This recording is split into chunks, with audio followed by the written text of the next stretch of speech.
Hello everyone, welcome back to the channel. So today I'm going to tell you how to delete Google search history.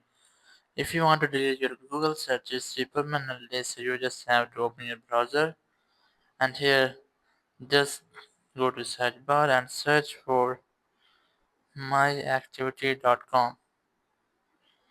Just search for it and then you just have to open this website and here you have the option of Google history.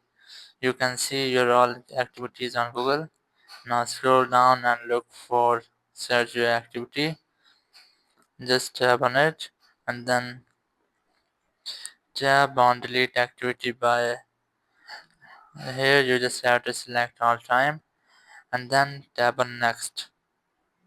And after that you just tap on delete and then your all history will be deleted from your Google account.